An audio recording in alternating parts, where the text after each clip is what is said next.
Hey, this is Anney. And Samantha. And welcome to Stuff I Never Told You, a production of iHeartRadio.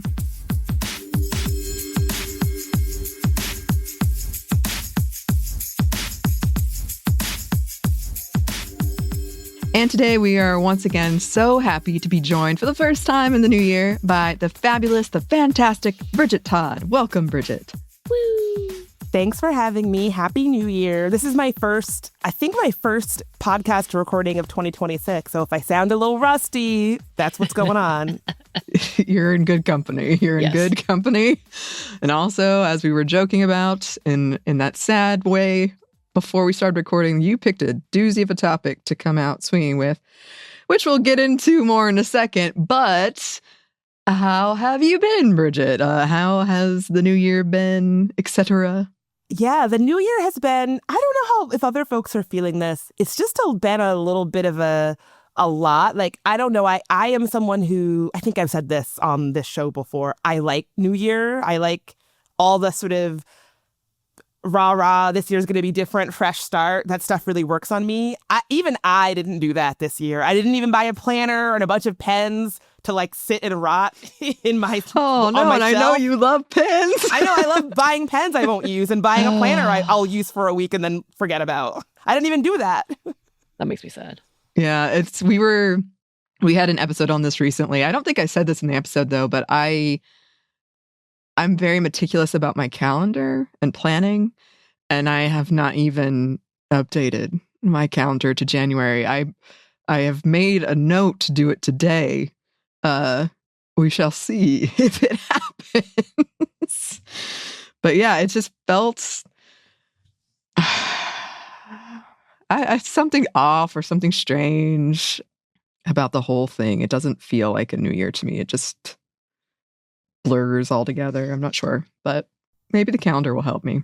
Yeah, that's how I'm feeling too. Although, where did you put that note if not on a calendar?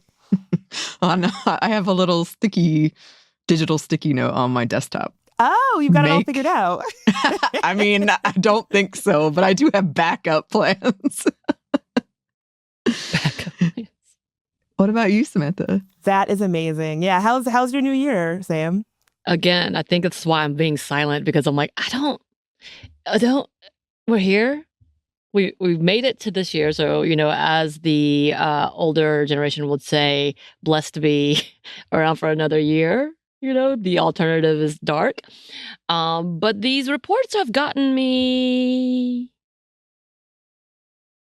frozen. That's the words I think I like. Everything, we talk about the millennial freeze, the reactions that everyone is having, millennials / for me, ex-millennial, who have gone through all of the chaos in our lifetimes, and then coming in, having that small slither of hope of be like, yeah, maybe this will be a better year. And then the year happens. You're like, maybe it's going to be the same. Maybe it's just going to be the same. So I think part of it for me, I felt the exact same thing. And I think part of it for me was that, over the holidays, sometimes you're with family, so you're not checking the news as much. When I checked back in, I was like, oh, let's see what's going on in the world. The world was on fire. It felt like, oh. So it's sort of hard to start the new year on a hopeful note, feeling like we might have a chance for stability and feeling a little bit better than being like, oh, just kidding. And it's gone. Right. Like, I feel like for a little while we had the main hope of being like, we're the bad guys, but we're not the absolute main villain. And as we see things are like, oh, we've become the main villain, like international main villain. Oh, that's interesting. That's a new twist that we hadn't. Oh, and we are. Anyway, that's how I'm doing. And I laugh. And we are in this episode. And I'm so glad we get to be educated and distracted by you today. Yes. Well, I hope that's, I don't know if it's going to make anybody feel happier about our situation, but, sometimes you just have to have a clear-eyed understanding of what's happening and just deal with it. Just deal with it. Yes. And it is really important that we talk about it. And Samantha and I have been discussing how we've noticed a real ramp up in very, very destructive online behaviors. And so as difficult as a conversation like this is, we do need to talk about it. So yes, what are we discussing today? Yeah, so I just have to give a warning because the whole conversation is going to be pretty grim and pretty dark. So just a trigger warning up front. But I'm sure, as we all know by now, Renee Good, poet, mother, wife, she was shot and killed by ICE in Minnesota, right? And I watched the video, it was horrifying. The response from the administration has been also predictably horrifying. The conversation online, probably predictably, has been just awash in lies and distortions about both Good and then what happened to her. All of these things I feel are at this point are pretty predictable when this kind of thing happens, unfortunately. However, something that I did not and could not predict, and maybe I should have, is that when I was scrolling X, I saw a screenshot from the video of Good being shot and killed. So it's a video of her, or an image of her dead body covered in blood, and somebody under the image asking Grok to generate an AI version of that image that puts her in a bikini. And guess what? Grok complied and generated an AI image of Good, dead, covered in blood, but wearing an AI-generated bikini. And do you know those things that you see where you're like, that's it? I have hit my limit. That's enough internet for me. I genuinely had to log off and go for a walk outside because something about that, I think I don't have the words for that kind of depravity that it showed. Like it just really, I'm not bummed out by a lot on the internet these days, but this really bummed me out.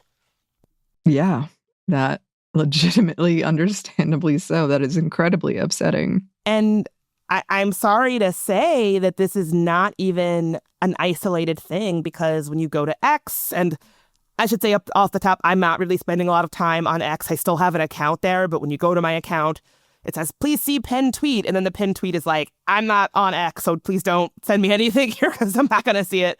But if you were to go to X and you type in put her or make her, you will see how many creeps are posting under images on the platform of women and children in some cases, asking Grok, X's AI, to generate that person in a bikini or some otherwise sexually suggestive thing or pose. Like sometimes they will ask, oh, make this person look heavily pregnant, like things like that. Some of the things I've seen in the last few weeks are things like Grok being asked to undress an image of a 14-year-old actress on the platform, which Grok did.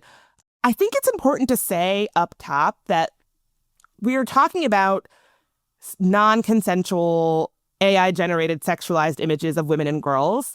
However, like that Renee Good photo I talked about earlier, it's also just like dark. It would be bad enough if we were talking about just sexualized images of women and girls without their consent. That's bad enough. We're talking about like dark, hateful, sexualized images of women and kids, right? Like Grok accepted a prompt to add a swastika bikini to a photo of a Holocaust survivor.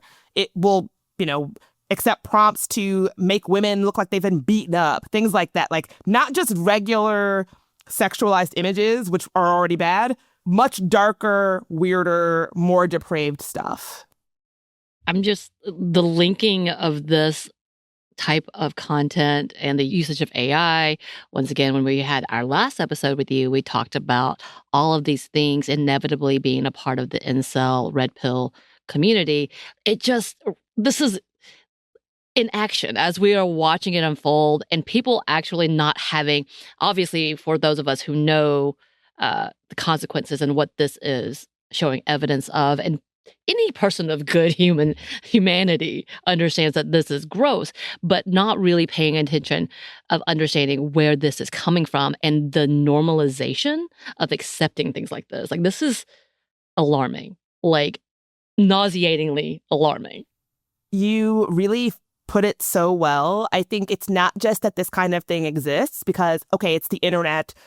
Of course, there's dark corners where people are doing dark things. X is one of our largest social media platforms. It's not, I'm not there and a lot of people have left, but it's not a niche platform. There's still lots and lots of people who show up there. We're not talking about an alternative space like a Telegram. This is one of our biggest communications platforms.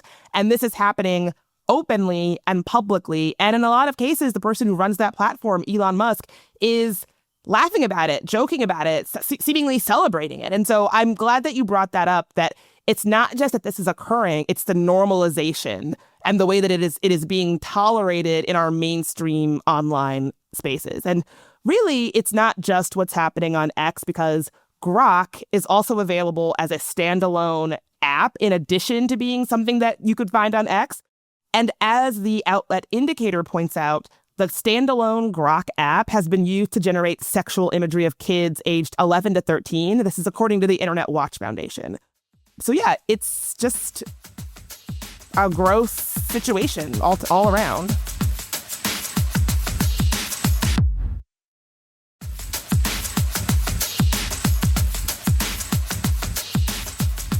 And for any of our listeners who might be blissfully unaware, what is Grok, Bridget? I'm glad that you asked. So for folks who don't know, or maybe you've left the platform before Grok became a thing like me, Grok is X's AI chatbot.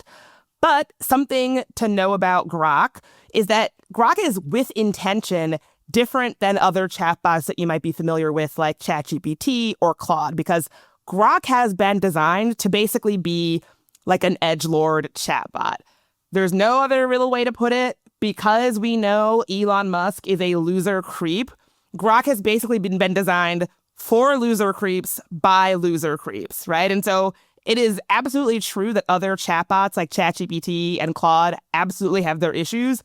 Grok, however, is distinct for being uniquely awful in ways that are intentionally built in for when people use it. And I guess I wanted to start with Grok because folks might have seen headlines that say some version of Grok has apologized for generating sexualized images of young girls. And I wanted to start there because I just want to make it very clear. I didn't know that this was something that needed clarifying, but just in case it does, Grok is not sentient. Grok is not a human. Grok is technology. Grok's not a person. So Grok doesn't do anything. Humans like Elon Musk built Grok. They trained Grok.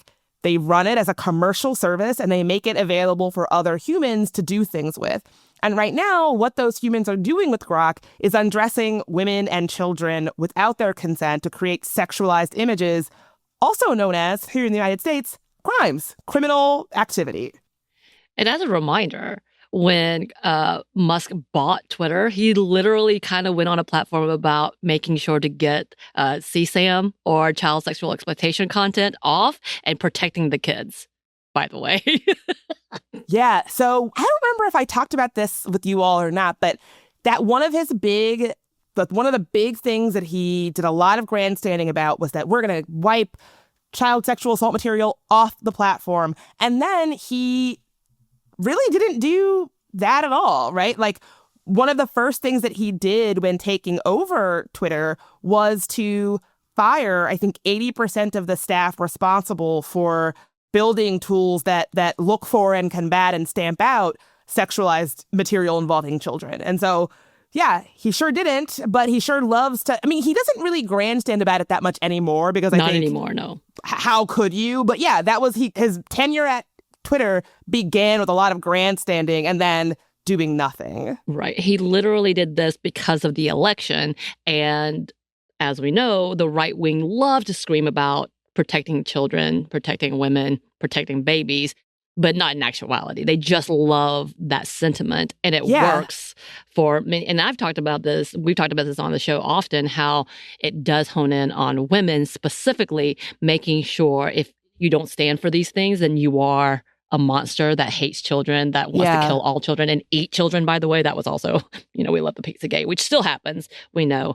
But that was that beginning. And then once Grok was released, if I remember correctly, it actually worked okay in that it would call out misinformation. But when the misinformation was correcting the far right, they were like, oh, no, I got to fix this. Yes, that's exactly what happened. So well put. For folks might remember that Grok was not being biased enough and was saying things that we know to be true. And then Elon Musk himself stepped in and said, no. We're working to make Grok less woke. That at that point, Grok started calling itself Mecha Hitler. Went down a real weird rabbit hole on that one. But that is exactly what happened. I just remember this. And then, as we know, since then, all of those grandstanding outside of making sure that the right is not censored because, we don't want that of anything else. It seems like, they have kind of been the beginning of all of this nastiness. Yeah. And I'm glad that you said that because I want to back up a little bit because, we're talking today about Grok, rightly so, but it didn't really start with Grok. Like, X has been a hotbed of this kind of material for a while. Like, folks might recall that the teenage Marvel star Social Gomez was targeted with deep fake images that flooded X. And this happened when she was only a minor. She was 17. And she's spoken out about this publicly, that she basically was just told there's nothing that can be done. You just have to make peace with the fact that these images are out there. Back in January of 2024, Taylor Swift was a target of the same thing. AI-generated sexualized images of her flooded the platform. Those images actually originated on an alternative social media platform called Telegram. At the time, Telegram had this channel that was essentially kind of a marketplace for celebrity deepfakes, where users would request and trade images that they had made of celebrities. Those images then made their way to X, where they really took off. Telegram is still pretty niche, but once those images went from Telegram to X, that's when they got a lot more visibility. When this happened, in my opinion, I don't think that X handled it very well, which I think we can really see as a precursor to how we got to where we are right now with it.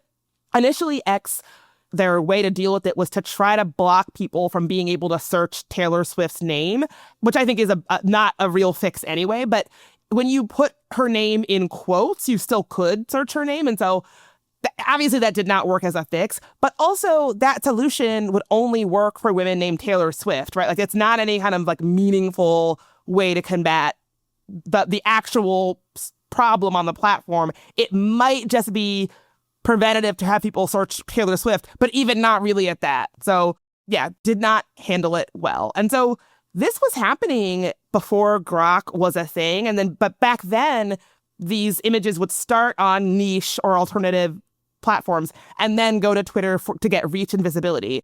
Then enter Grok, which essentially allows users to use natural language to ask Grok to generate whatever they want to see women and girls do. So you could just say, hey, Grok, do XYZ. Grok's going to do it. Now, again, Sam, as you rightly pointed out, keep in mind that when Elon Musk took over at Twitter, he very early on dissolved Twitter's Trust and Safety Council and fired 80% of the engineers working on child exploitation issues. This is from a really talented journalist at Spitfire News, Kat Tenbarge, who's been writing about this for a really long time. Musk comes into Twitter. He fires the people who are working on this.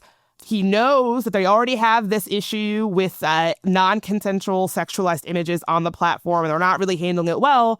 And yet, over the summer, X rolls out what it calls spicy mode for Grok, which is going to be a way to let people generate images in video to produce sexual content. And so I want to put it that way because to me, none of this stuff is happening in a vacuum, right? These are very clear decisions that I would say it's very foreseeable what kind of results decisions like these are going to produce. With all of the COSA stuff happening and the banning or the exclusionary stuff with things like Pornhub and all of that, this is interesting. I'm not trying to be conspiratorial here, but on the far-reaching of the conspiracy side, this seems like a really interesting monopoly for sexualized content. I've been racking my brain because just seems weird, right? It's just a Spicy Grok? I don't... Yeah, I mean, and again, I can't wrap my head around living in a world where minors aren't allowed to talk to other minors on social media because that's dangerous, but they can be undressed and sexualized by Grok, and that's fine. I cannot square that circle, if we will.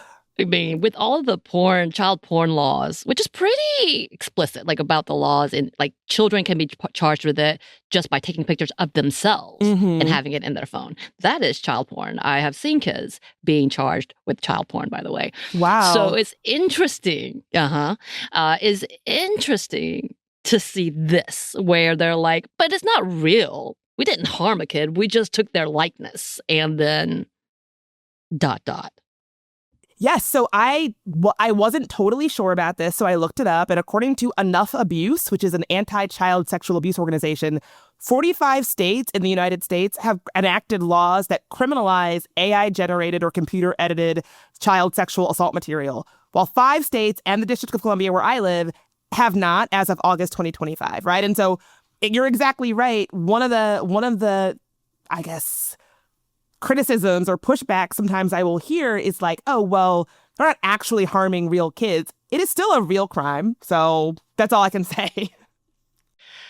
Yeah, I don't want to jump too far ahead, but I'm like the alarm bells are ringing over here. As they should be. Yeah, and I think also calling something spicy mode is so unserious. Like they're treating this so unseriously of like, oh, this is just a fun. And I think it's a very convenient excuse of being like, well, it was the AI. But like you said, there are people behind this that created it this way. But I think they're using it very conveniently for them to be like, oh, I don't know, it's just spicy mode. Yeah. And I want to kind of underline that because we can't not mention that X is run by Elon Musk. And I'm sorry, but this is just part and parcel of what Elon Musk is about. Before I got on with you two, I was like, oh, what's Elon Musk talking about? He was posting on X jokey pictures that showed a toaster in a bikini. So not taking this seriously at all. And I think we have to say Elon Musk has been a really toxic decision maker for a long time. And I can't help but wonder if some of the people in power and people in media, if they had not treated this like, oh, just the acceptable quirkiness of a brilliant genius, and rather chaotic, volatile leadership decisions that are bad for business, I wonder if we would not be in this situation where somebody like Elon Musk feels totally comfortable talking about this in a way that makes it clear he thinks it's a joke and it's not serious to him. The whole thing is like very unserious. I mean, this is going to be, if one day someone gets a hold of our episodes that don't like us, this is going to be a bad take. But let's, just for a minute, imagine what would have happened if someone did this with a Charlie Kirk picture of his death. Are you kidding? I mean, like, yeah, it would be, I mean, don't even get me started. The way that people went off on just quoting his words as being offensive. Yes. Could you imagine? I could not, right? And I don't think we would ever see that. Like it's, yeah. And, you know, it's the scale of the issue on X, it's really kind of mind-boggling how much of this content is flourishing there right now. Copy Leaks, which is like a content analysis firm, they reported on December 31st that X users were generating roughly 1 non-consensual sexualized image per minute. That is so many images. That's so much. And not to like even think about the environmental impact of this. Like I need to see this minor in a bikini. It is worth the environmental impact of doing this 1 image per minute. That something about that it's hard for me to wrap my head around. That people have the gall to do it. This is a forum that used to be used for social and political conversation. And yeah. Now this. And, you know, people like Elon Musk love to talk about X or Twitter as like, oh, it's the digital town square where people can enter the marketplace of ideas. Okay, well, as a woman, I'm not going to enter a marketplace where my top might get yanked off when I go in there. So I don't believe that X is a marketplace of ideas. But even if it were, if it's not safe for women to show up, women are not going to be able to have a chance to engage in this so-called marketplace of ideas, right? It just ridiculous. And so according to Bloomberg, during a 24-hour analysis of images the Grok account posted to X, the chatbot generated about 6,700 every hour that were identified as sexually suggestive or nudifying, according to Genevieve O, a social media and deepfake researcher. The other top 5 websites for such content averaged 79 new AI undressing images per hour in the 24-hour period from January 5th to January 6th, O found. So again, it's not like X is the only place where this kind of content shows up. It's on Facebook. It's a problem across the internet. However, it is very clearly a much bigger problem and happening at a much bigger scale on X as compared to other social media platforms. And just to make something else clear, we've been talking about celebrities and things like that. To be clear, it is not just celebrities. It's also just regular, non-famous, non-public figures who post their images on X that this is happening to. And I feel like this is the part of the podcast where I should say, women should be careful, like don't post your picture on social media, yada, yada, yada. And I guess I feel some responsibility to say that. But on the other hand, women should be allowed to post normal pictures on social media. I kind of hate this advice that says like, oh, women, it's not safe for you to show up here, so I wouldn't show up in these places. Women aren't doing anything wrong, right? We're not the ones who are generating this kind of creepy imagery. And I just hate that guidance because it creates a climate where it's just normalized that women can no longer show up on these platforms in ways that are safe. But of course, I have to imagine that's the point. Yeah, and it feels very like, I used to think this a lot when I was running and I would see advice given towards male runners and female runners. And it would be very much like blaming you already for something that could go wrong. Mm-hmm. Like, don't put your hair in a ponytail because a man could grab it. Don't wear headphones because you won't hear like, it was making it feel like it was your fault for whatever might happen to you. And it's so unfortunate because I agree with you, Bridget. It's one of those things where I'm like, yes, I sometimes feel like I have to give this advice, but it feels so horrible to give that advice because it's not your fault and it shouldn't be this way. Right. Yeah. It's that cautionary tale that you have to tell, which you're like, but it's not your fault. You didn't do anything wrong. But because this is the state of the world and everything is awful, let me tell you this. And if something does go wrong, you're going to remember that in your head and say, what could I have done? Which is also another layer that, again, is not your fault, is not our fault. But because that's how it is laid out, it's almost a trap for you to blame yourself. Yeah, so I was scrolling around social media just trying to get a sense of like what people are saying. And there was an image that somebody had taken off of a woman's LinkedIn. And then somebody asked Grok like, oh, put her in a bikini, do this, do that.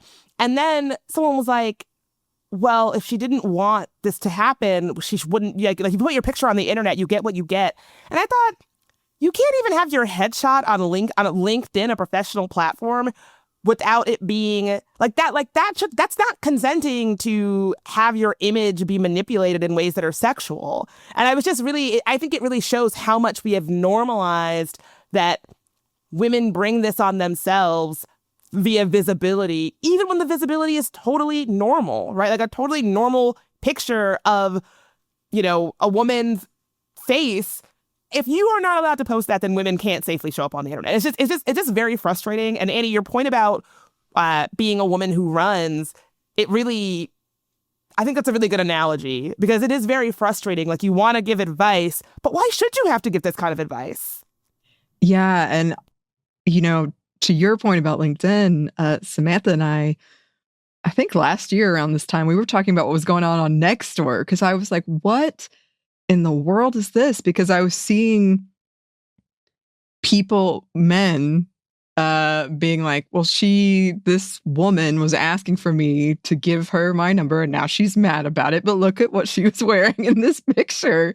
And I was like, what? This is like, it's everywhere. It is so pervasive and so insidious that even, just going online, I'll be like, oh, this must be a safe space. No, never. Not that Nextdoor I ever thought was a safe space, but I was surprised that was coming up on there. We know Nextdoor is a hotbed of many things and messes, including racist messes, but a lot of drama.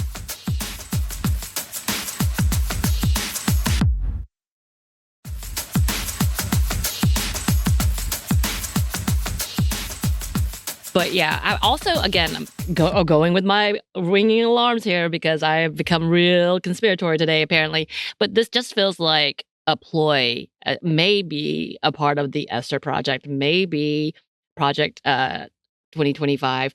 I could be just blowing this out of proportion in that they are trying to eliminate women from these spaces because we know that being able to access like LinkedIn and the internet give you accessibility to jobs, to possibly being able to do content, to be able to grow your business, to be able to grow your name, whatever, whatnot. And if you shame them and victimize them to a point, or at least like bully them off of these spaces, then we cannot connect. Marginalized communities cannot connect, as we know it. That's how kind of Twitter blew up, is being able to connect with each other. And it was a space for Black women and women of color to come together and be able to lay down the grounds for changes that white supremacists do not want. So it does feel like maybe they are doing this purposely. I could absolutely, even though I don't think he's smart, I think he's smart enough to use his evil to being like, if we show them that you're going to be demeaned to nothing but sexual objects by nothing from you, not because you posted something, but because we used your post against you, then we can get rid of you. And therefore you do not have the same leg up as those who are able to access this area.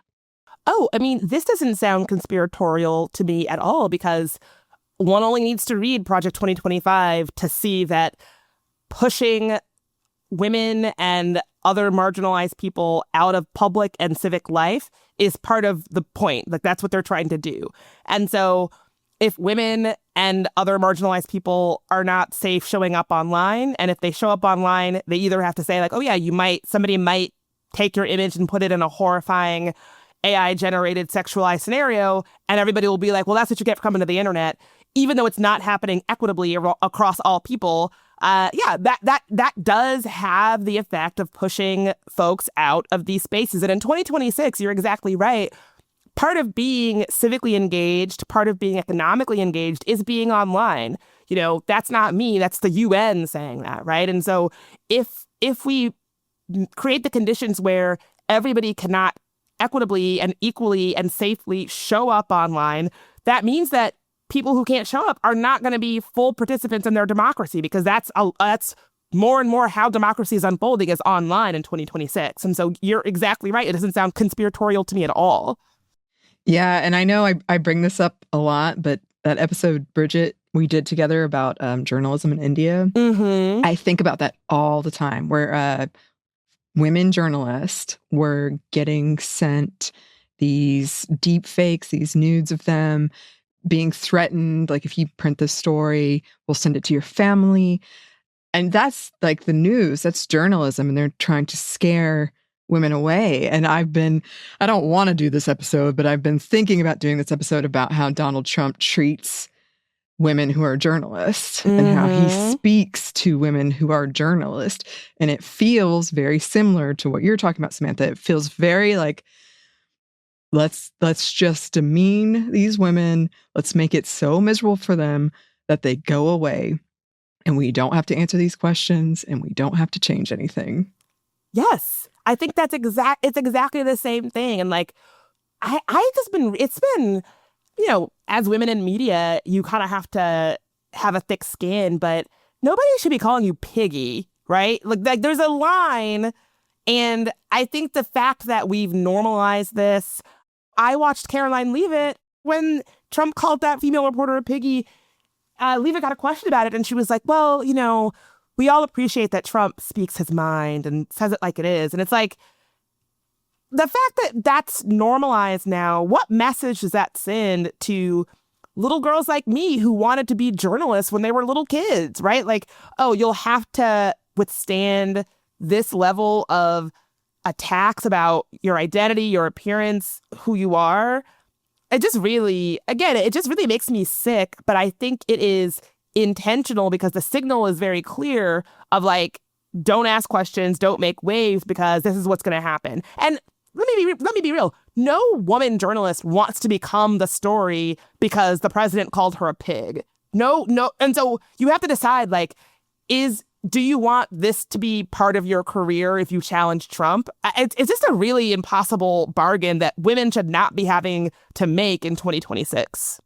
Yeah, agree. I mean, it's one of those things where I feel like we're in such a backslide, but if at one point I would have said in any other job, a boss calling you that, you would get fired. But now it's like, no, just that was a joke. Let's just move on. That's okay. It was barely a blip. I'll tell you something else. There's just no reality where I would let a man that looks like Donald Trump call me, say anything about my appearance. Shout out to the women that just took it on the chin, because I would never let a man that looks like Donald Trump say to me about the way I look. Right. The pettiness that would have come out of my mouth. And oh man. Oh, okay. Well, going back to Grok, you have some numbers here that are pretty disturbing. Yes. So The Guardian spoke to PhD researcher at Dublin's Trinity College AI Accountability Lab, Nana Nwachukwu, whose research investigated the different types of requests that users were submitting to Grok. And she found that nearly 3/4 of all requests were direct, non-consensual requests for Grok to remove or replace clothing. 3/4. That is a lot.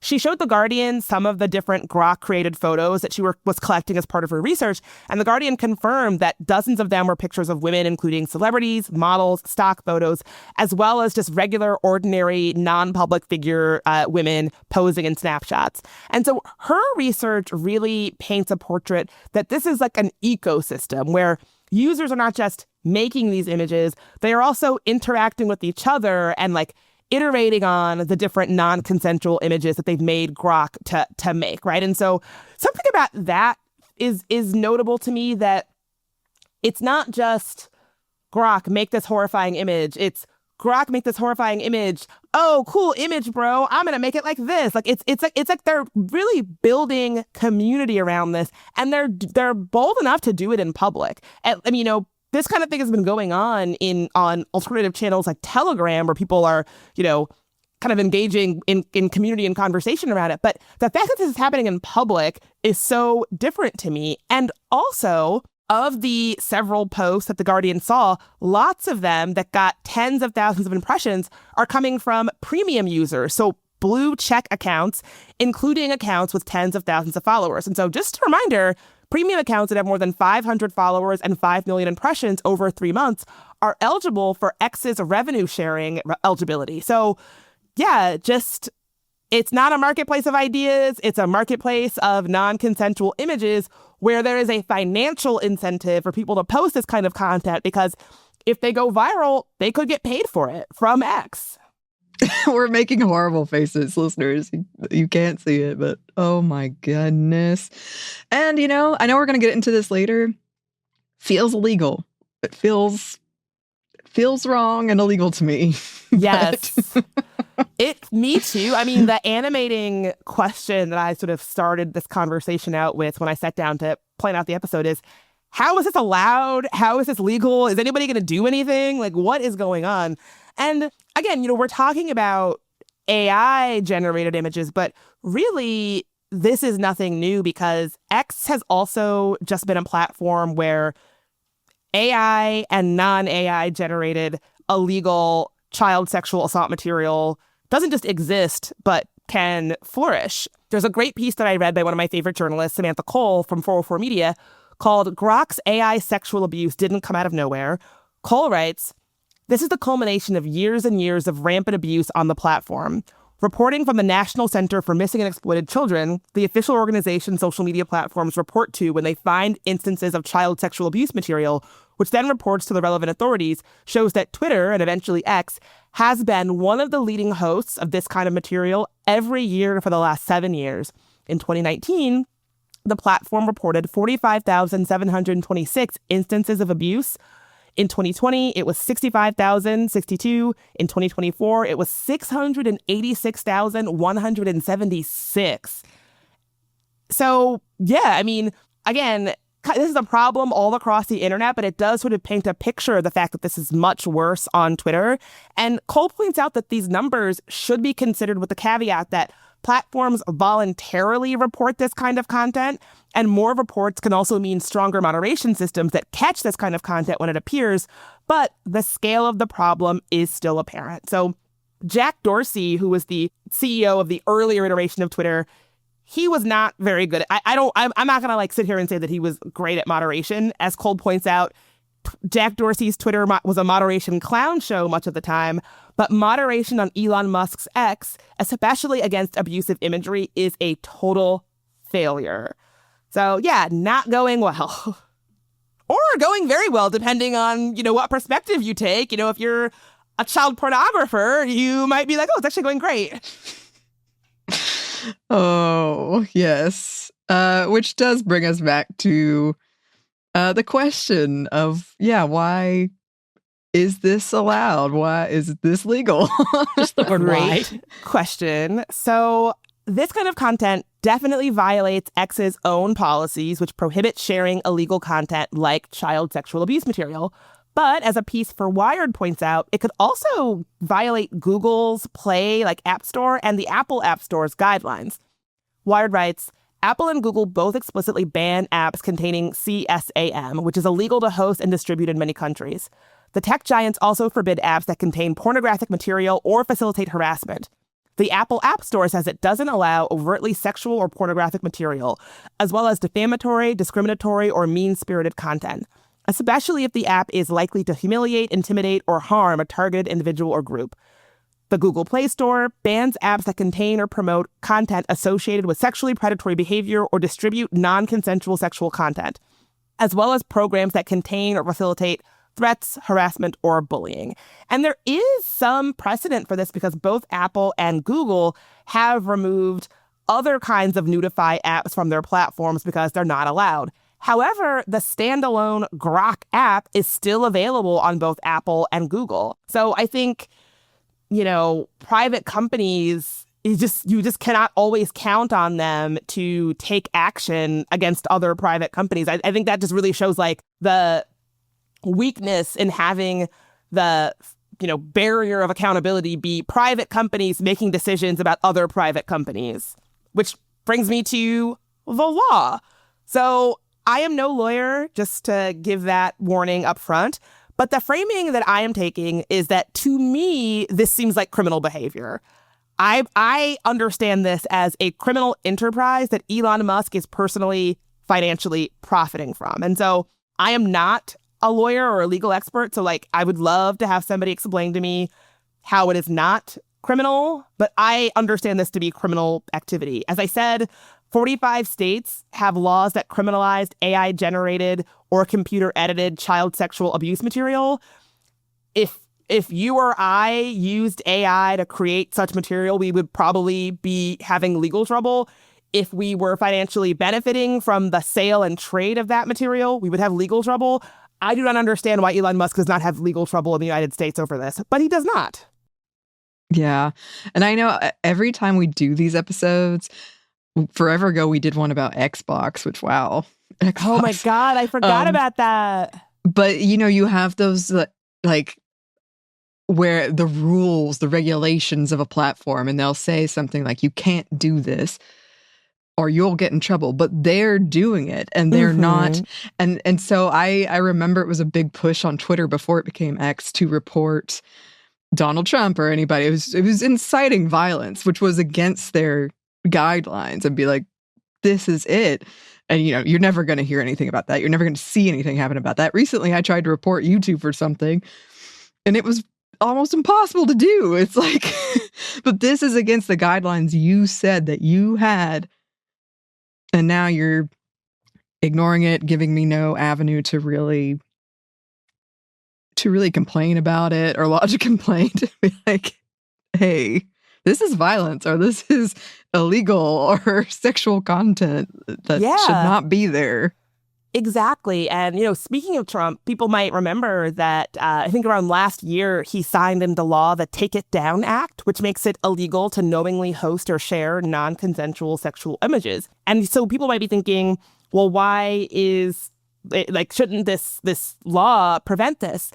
One big thing to know about that law is that companies do not have to respond or do anything until a victim reports it. And so if nobody is reporting this to the police, X doesn't have to do anything. And so I just wanted to note that because if you would reasonably think, we have a law against this now. Not really.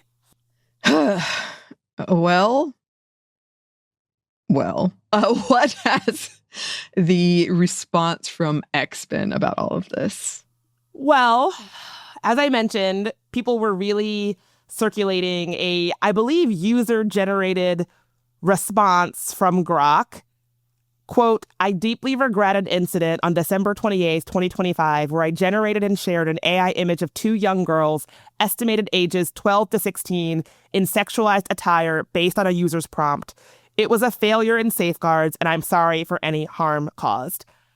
And I mentioned this, I wanted to say this, and I mentioned earlier how all of these headlines about how Grok is apologizing and taking responsibility, again, Grok is not sentient. And setting it up like a non-sentient piece of technology could take the blame for something that humans did and humans, facilitated. It lets the humans off the hook because humans like Elon Musk are really not doing anything. Per indicator, Musk, while this was all going on, shared at least 30 different posts celebrating Grok and talking about how great Grok is while this was happening between January 7th and 8th. He has not expressed remorse for what's happening on X, and in fact, has been basically joking about it. I will say that at one point he might have been like, oh, I should probably at least say something that's, it's not a f***ing joke. He did say that anybody who used Grok to create anything illegal will face consequences. They haven't. But he's doing that while also laughing about the fact that Grok is being used in this way. As Kat Tenbarge put it, the reality is that X has not taken this as seriously as one of Grok's user-prompted posts might seem to suggest. Instead, Musk has encouraged, laughed at, and praised Grok for its ability to edit images of fully clothed people into bikinis. Grok is awesome, he tweeted, while the AI was being used to undress women and children, make it look like they're crying, generate fake bruises and burn marks on their bodies, and write things like property of Little St. James Island, which is a reference to Jeffrey Epstein's private island and sex trafficking. So, yeah, he is not taking it very seriously. And in one of her pieces, Kat said that she reached out to X for an official comment on the record, and she got back an automated email that just says, legacy media lies, which, by the way, Kat's not legacy media. She runs an independent news outlet. So that's not even it's a complete non sequitur. It's not even a relevant thing to say. As she puts it, there's no reason to make X and Musk seem more concerned about this than they really are. They've known about this happening the entire time, and they've made it easier to inflict on victims. They are not investing in solutions. They are investing in making the problem worse. Yep, a lot of heavy sighs this episode.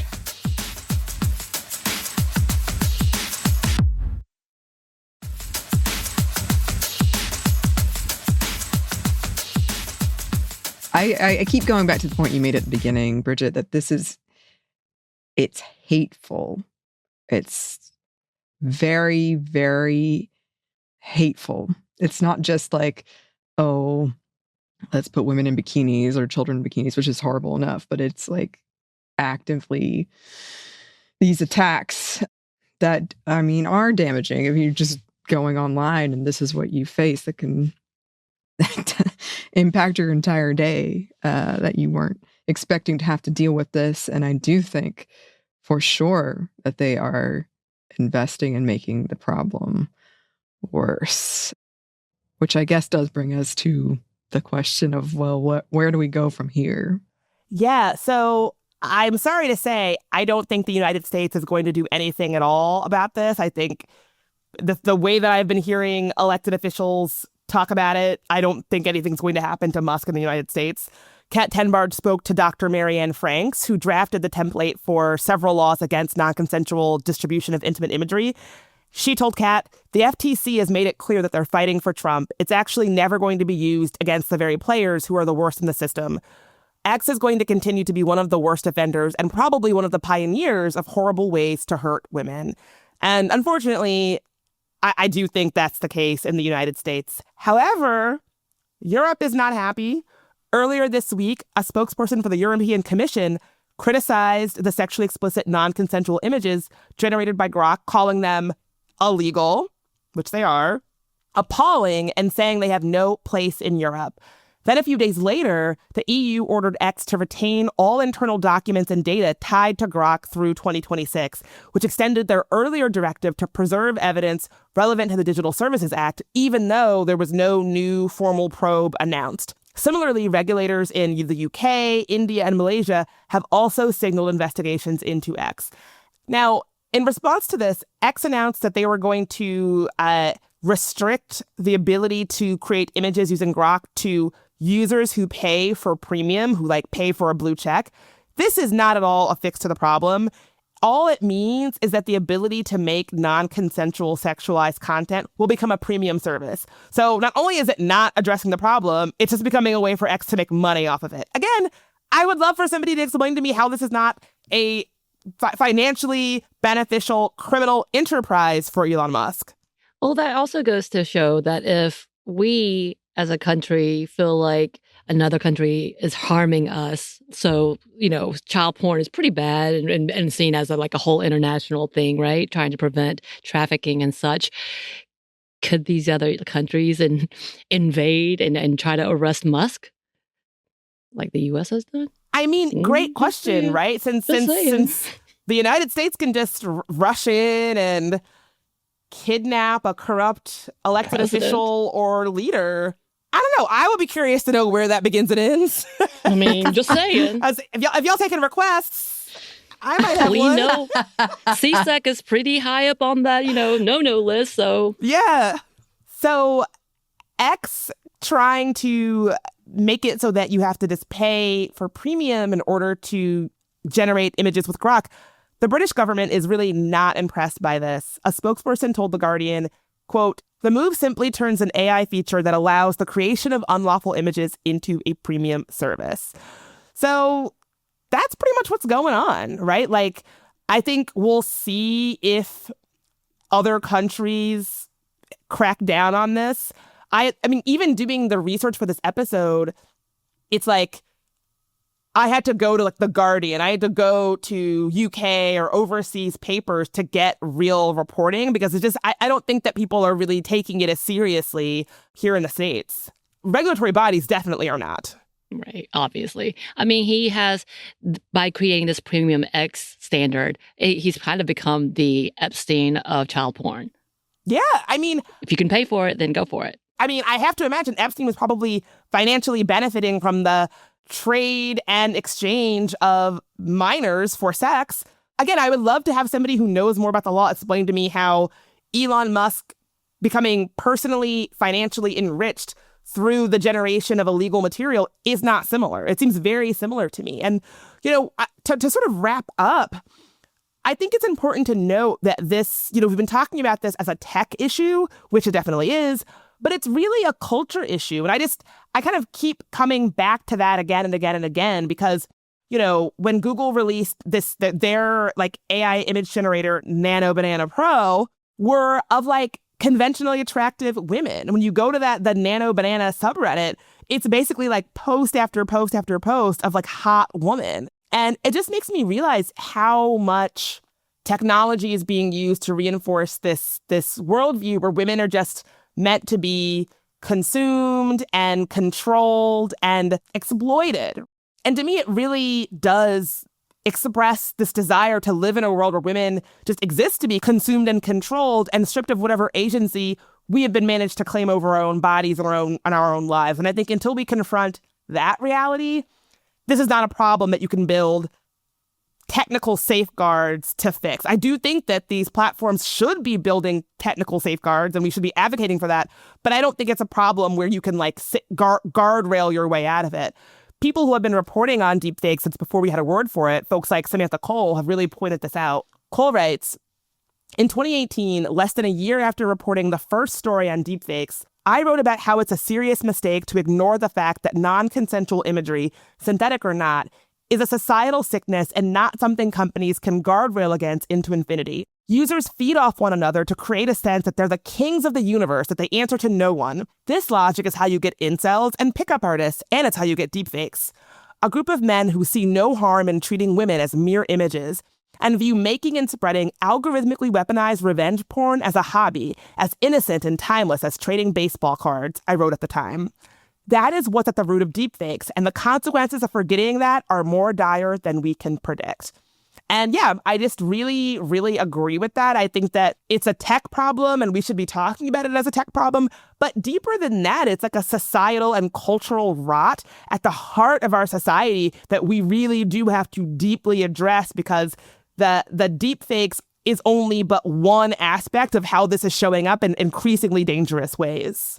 Absolutely. And I think you've put it so well when there's just so many different threads to this. I can think of so many different episodes we've done that this rings true. Like I can't even list all of them. But of course, a lot of video game episodes come to mind for me. Male loneliness epidemic. Yeah, but it's true. It's like everywhere. And I think one thing, I know we've used the word alarming a lot in this episode, but one thing that really struck me in this was that huge rise in the request for like non-consensual images, or just like, it does feel like it's getting worse. It does feel like it's getting worse. And everybody who's listening and all of us, we know that this has been a problem. We've been saying it for a long time, and now it's worse.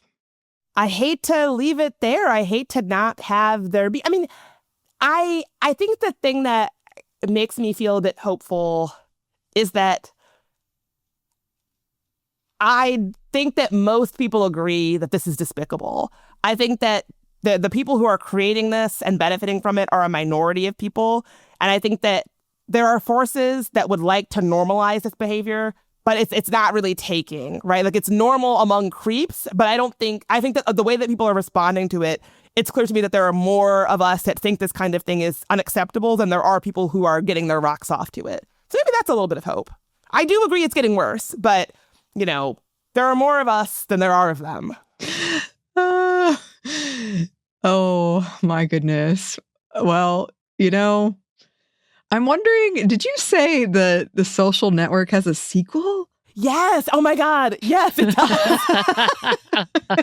It does have a sequel. I'm just curious what that would be now. So will we ever get an Elon Musk version of it? Oh, my God. I want Aaron Sorkin to keep making sequels. I want it to be like a trilogy. So we got The Social Network 2, officially titled The Social Reckoning, is a confirmed sequel companion film written and directed by Aaron Sorkin, set for release on October 9th, 2026. So coming up, not too long, exploring Facebook's harmful social impacts based on the Facebook Files, starring Jeremy Strong as Zuckerberg, Mikey Madsen as whistleblower Frances Haugen, and Jeremy Allen White. Go ahead and pencil it in for me coming back to the show to talk about it. Go ahead and write that. Right when you get your calendar together, Annie, you go ahead and write that in. I was thinking about it because we still haven't done our watch because Samantha's never seen. I've never seen it. The Social Network. So I might watch it this weekend. I'm wondering how it will hit differently now. That's what I'm curious about because I haven't watched it in a long time. Knowing what we know now, I'm wondering how it will hit now. But yeah, I think we should pencil it in. I think I'll get the old calendar. I'll see you in October. Well, thank you so much, Bridget. This was definitely a tough topic, so we appreciate you doing the work and doing the research and helping us go through it because it is so important. And Happy New Year. And we're looking forward to continuing to work together. Happy New Year to you. Happy New Year, listeners. Thanks for having me. Yes. And where can the good listeners find you, Bridget? You can listen to my podcast, There Are No Girls on the Internet. You can find me on Instagram at Bridget Marie in DC. And you can check me out on YouTube at There Are No Girls on the Internet. Yes, and definitely go do that if you have not already, listeners. If you would like to contact us, you can. You can email us at hello@stuffInevertoldyou. You can find us on Blue Sky at Mom Stuff Podcast, or on Instagram and TikTok at Stuff I Never Told You. We're also on YouTube. We have some merchandise at Cotton Bureau, and we have a book you can get wherever you get your books. Thanks as always to our super producer Christina, our executive producer Maya, and our contributor Joey. Thank you. And thanks to you for listening. Stuff I Never Told You is a production of iHeartRadio. For more podcasts from iHeartRadio, you can check out the iHeartRadio app, Apple Podcast, or wherever you listen to your favorite shows.